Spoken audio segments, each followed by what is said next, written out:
Hello, I am Vanda Crossley, and I will be talking today with Faren Franklin, is developing an RV community as well as a tiny home community up in Anderson, Texas. So we're going to meet her and hear about her project. Thank you. Take it away. Hey, Faren, how are you today? I'm well. How are you? Good, good. Thanks for joining me again. I really, really want to hear about your new project. We had met, I think it was 2 years ago at a real estate luncheon, and we kind of vibed and hit it off and found out we were both wanting to do the same thing. We both like community living and want to help people out and co-housing and RV spots. And so you have taken it to another level, and I want to hear about it and see how we can collaborate and help each other out. Yes, yes. So, um, as you mentioned, we have a similar vision, and the overall theme of it is community and impact, providing a need to a demographic that is underserved, especially here in my community.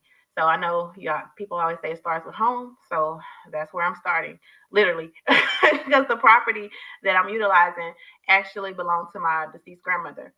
And so I kind of grew up there, visiting grandma's house. Actually, Hmm. Granny, this is Granny's house. Visiting Granny's house. And my granny passed away in 1996.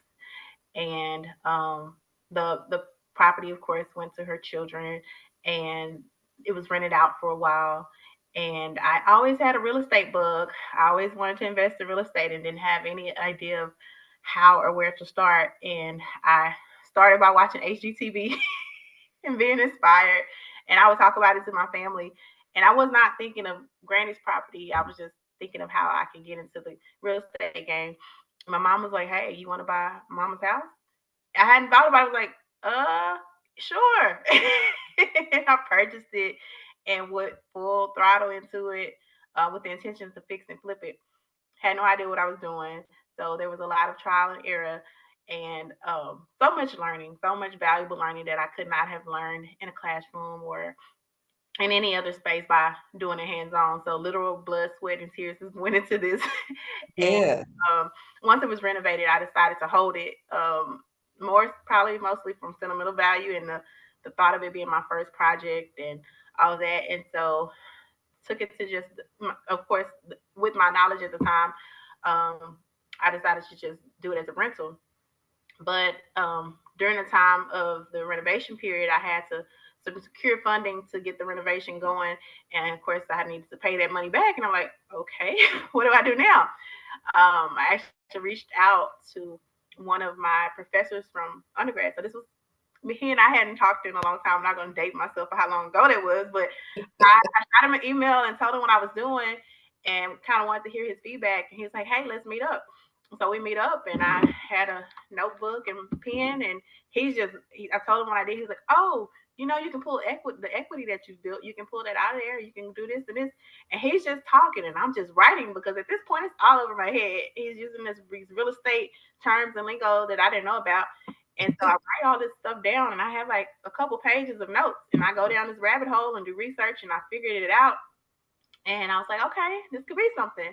But sometimes, I did rent it out, but during that time, I went back to the the service of it all. Like, it's nice. Yes, I'm providing housing to someone by renting the house out, but how can I um, maximize my asset? What more can I do with this property? And so I got the question in that and came upon the idea of doing a co-housing type space with the property, the house that's already on the property. And then I realized that most of the land on the property is not being used. So I was like, how can I use this? And I was in the community, going to real estate events, going to just different events in the community, and talked to city officials and different people and organizations in the community, and found that there is a huge need for housing.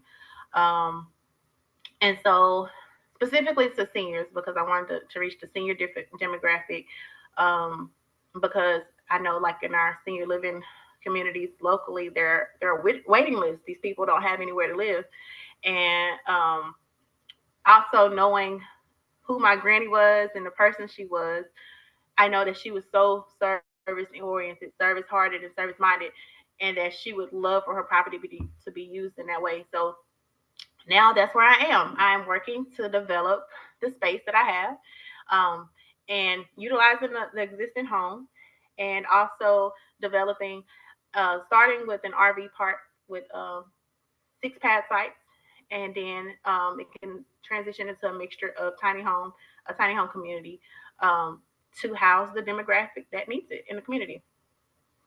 So your property is on 1 acre, correct? It's on an acre, yes. And you've already talked to the city officials about feasibility of it and got their Right. support. Yes. So there, we're working with a county. So this is Grimes County. I started kind of at the county level, working with the Chamber of Commerce and those affiliated with it, and got an idea of what's needed in the county overall. And then I ended up at an event with the cities. This is Anderson, the city's mayor, and got the message directly from the mayor. He was like, this mayor, this current mayor, I found is more, has an approach to building the city, because before this, the Anderson was really just kind of looked at as a county seat, and looked at just as a historic town, and just kind of, whoever wanted to visit or whoever it attracted based on that, that's what it had. But this mayor is trying to bring in more and kind of stimulate the economy there. There are new businesses being brought in, more restaurants, more shops, and they're building and revitalizing the downtown area. And so there is more going on, and that's his plan to build out even more. And I was at a real estate developers conference actually, where he was talking about it, and he was saying that he wants to bring in more, like he mentioned, bed and breakfasts specifically, and more places for people to stay if they're visiting, and more housing overall. So I was like, okay, my idea has, touches on all of those points. So I approached him after the conference and asked him specifically,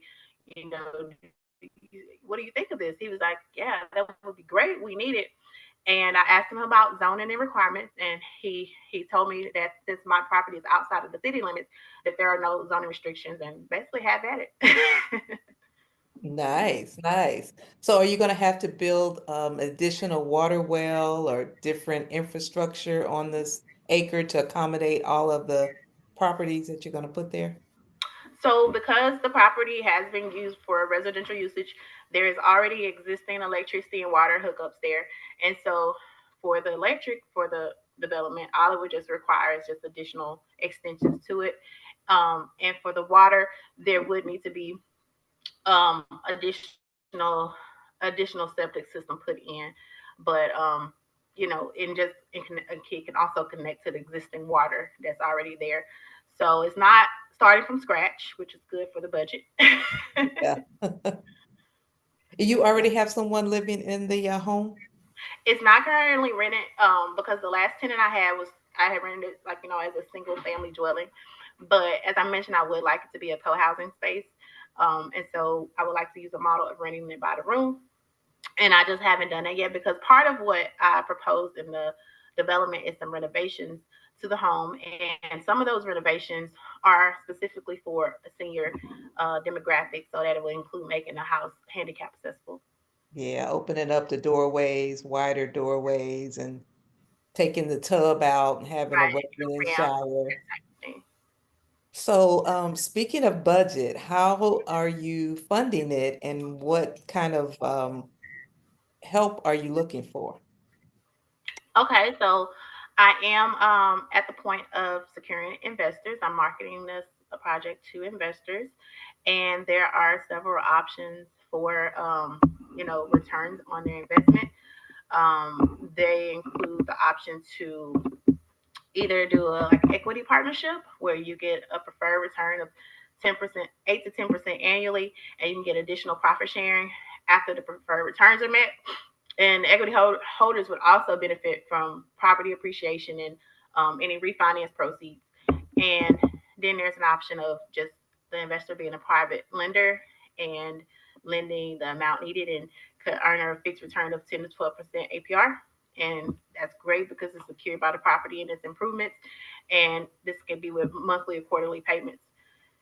There's also an option to do a joint venture setup. So, like if someone wants to do a larger contribution or be more active with their partnership, we can do a JV agreement where there's shared ownership, decision rights, and then a more defined profit split that's based on the equity. Which one would you prefer? Which one would I prefer? Um, I believe starting off because um, I see this the development being one of many. Um, I would prefer the private lending situation, so where there's an option to refinance after 12 months, because I know within 12 months the the development will be stabilized and we have a solid grasp on what the profit is, and go through a whole season of the rental phase, especially the seasonal and short term rental, because that's part of it would be short term and long term, a mixture of those. Um, and then we can move on to the can refinance and move on to the next project. So you'd rather have it where you control everything versus having a partner that's going to put in their 2 cents. It just seems like the easiest, so to speak. But I am open. I'm open of the depending on the right partner. I'm definitely open to partnerships. Yeah. Okay. And you have your tiny home supplier and your RV supplier and all of the people needed for this project. You have those in place already? I do. That has been part of, so, getting this vision together. Of course, I had to put pen to paper and decide on what it is I really wanted to do. And I was initially thinking one or the other, either a tiny home community or RV part. But I was like, why not have both? Why not There's both? Right. so because I feel like the RV park is something that can immediately, you can immediately break ground and have that up as easy like in the next 2 weeks that the funding was there. Because really all it would be is the connections and the actual groundwork for the pad sites that would need to be done. And so I do have my people together. I was part of the research phase, doing the market research to determine the need and the feasibility. And I also have made connections with contractors and suppliers doing all this research and networking and overall business development. And so, the RV site would just be knowing the plumbers and electricians and the what are they called? Well, I guess land workers. I can't think of the name now, but the people who would actually work the ground. And with the tiny home part, I have connected with a supplier who is actually doing a model of using storage containers for the tiny home dwelling. Oh, nice, nice. You have plans to put solar on any of the either the homes or I am all about environmental, wellness, so that is definitely an option. okay, okay, sounds good. So how can I help? Um, Well, of course, with you being the real estate guru, I definitely appreciate all of your feedback, your guidance, your any collaboration. If you want in on this project, let's do it. If you know others who may be interested, let them know about it. So I'm really ready to get started. So that's whatever support you can let me in getting it going, because it is a heart led project, because yes, it's money to be made, but as I said, it goes back to upholding the legacy of my grandmother, and I know this would be something that she would be very proud of. And if she had thought of it herself and had the resources available, she would have done it years ago. So I um, know, no. That's amazing. That's amazing. Yeah, I definitely want to help you out. I definitely know some people that are in this space and would love to partner with you and possibly invest with you. And send me the pitch deck. I think I okay, mentioned for that. Send me I the, have that photo. I can send that to you. yep, send me the pitch deck, and I definitely will spread the word. Well, thank you. I surely appreciate it. I know it's going to work out for you. I'm so proud of you for going forward with this. We talked about it, and you're finally doing it. I love that. Thank you. So our project, we're still trying to get the land so we can go on with ours, but we got to But get you made the a land step closer to first. that, right? It's breaking up a little bit. You're a step closer to securing the land, correct? We've been close many times. We've been close. We're close again, but we Right. get there and they move the goal a little bit further every time. So we're getting Keep there. going. That's the key. Keep going. Yeah, I am. All right. Well, thank you, Farron. I appreciate you. And I'll be looking forward to getting that information and I'll share your information. If you want to give your number or how people can meet you, when I put this on YouTube, they will be able to contact you directly. Okay, I will provide that information and thank you so much. All right. Thank you.